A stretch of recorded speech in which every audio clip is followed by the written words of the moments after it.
ভগবানের পরে মৎস্য অবতারের কথা শ্রবণ করে দিলেন।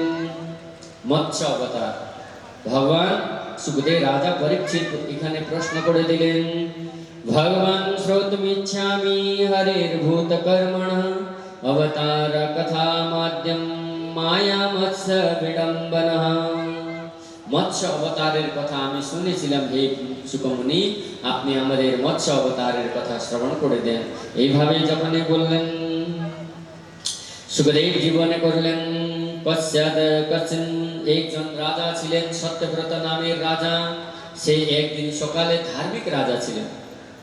আমরাই কিন্তু ধর্ম করতে যাই পারি না। মনে মনে ভাবি, বাড়িতে মন্দির যদি হয়ে যায়, কিছু দু চার জায়গা যদি ঘুরে বেড়াই, তাহলে মনে মনে ভাবি যে আমার মতো ভক্ত কেউ নেই, যে আমার মতো ভক্ত কেউ নেই। যারা আমরা বলি 18, 16, 20 মালা যদি জাপ করতে শুরু করি, তো মনে মনে ভাবতে শুরু করবো আমরা মতন ভক্ত নেই। সত্যিকারে ওনার কৃপা ছিল, উনি ভক্ত হইতে পারলেন, কিন্তু বাকিদেরকেও তা ঘৃণা করা যায় না।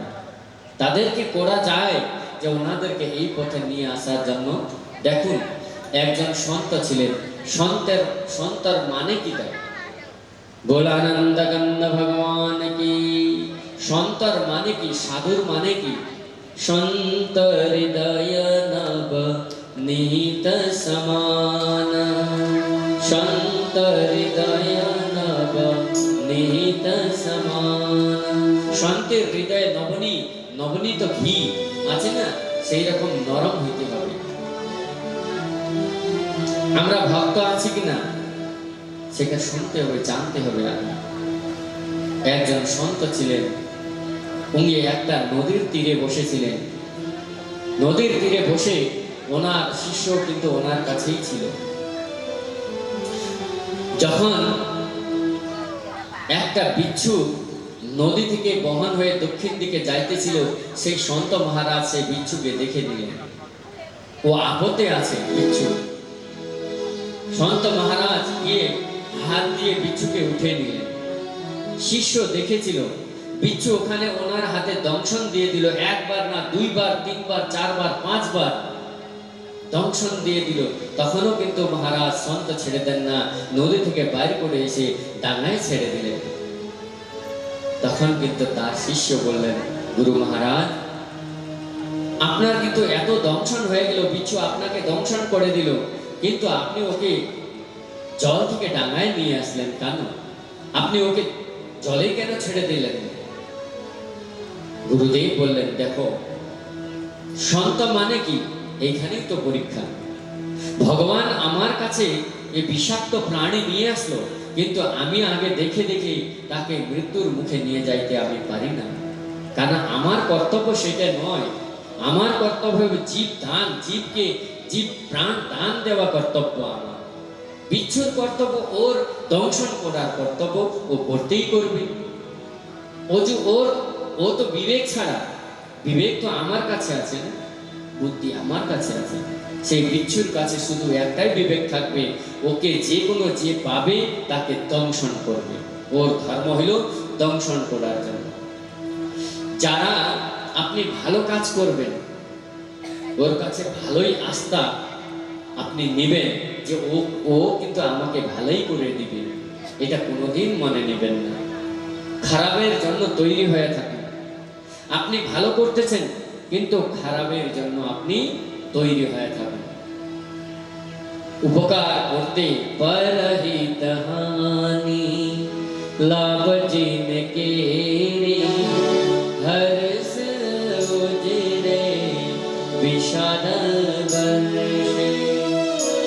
মানে আমি মানুষকে উপকার করব, এটা আমার ধর্ম। परहित सरिस धर्म नहीं भाई, पर पीड़ा सम नहीं अदमाई। परहित सरिस धर्म नहीं भाई, पर पीड़ा सम नहीं अदमाई। परहित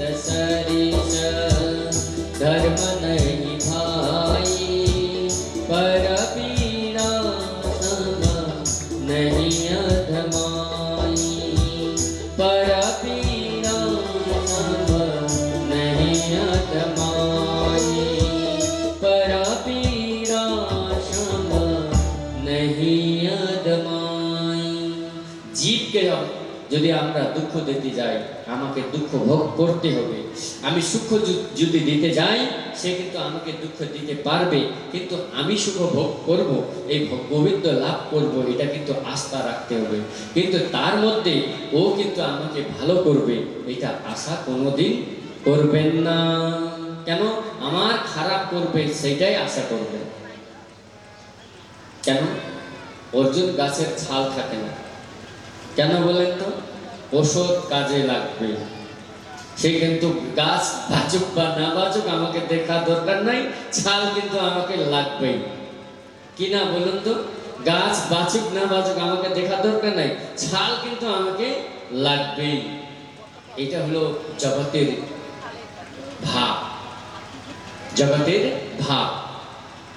এই জন্য এই ভাব অনেক দূষিত আছে। বড় বড় ভক্তরাও কিন্তু এইভাবে ভুলবিলিত হয়ে নিজের ধর্মকে ভুলে যান। আমি কোথায় আছি, আমার কর্তব্য কি, আমি কি করতে হবে আমাকে জীবনে, সেটা কিন্তু ভুলে যায়। এখানে সত্যব্রত রাজা কিন্তু ভুলেন নাই। সত্যব্রত রাজা ছিলেন, উনি প্রতাপী ছিলেন, অনেক জ্ঞানী ছিলেন, অনেক বুদ্ধিজীবী ছিলেন, ওনার কাছে সত্য ধ্যান ছিল, অনেক জ্ঞান ছিল। আমরা প্রাতঃকালে উঠি, স্নান করি না, স্নান করি না। যারা স্নান না করে কিছু সূর্য অর্ঘ্য দেই না, তাদের জীবন মৃত্যু তুল্য জীবন, মৃত্যু তুল্য। কেন? কেন এটা কথা বলতেছেন? তার উদাহরণ হলো, আপনার একবার মৃত্যু হয়ে থাকে প্রত্যেক দিন, প্রত্যেক সময়, প্রত্যেক বেলায়, রাত্রের ঘুমের সময় আপনার একবার চেতন চলে যাবে কিছুক্ষণের জন্য হইলেও। একটা বস্তুত সেই সময় যখন ওই দেহকে নিয়ে স্নান যদি না হয়, দেহ স্নান থেকে শুদ্ধ করা যায়। বাহ্য স্নান, আন্তরিক স্নান ভাগবত শ্রবণ করতে হবে, নিয়ম নীতি পরিচালনা, শুদ্ধ শৌচ আদি পরিচ্ছন্ন ভাবে বসতে হবে, আন্তরিক শুদ্ধ হবে। ভাব দিয়ে সমস্ত জগৎকে শুদ্ধ মানতে হবে।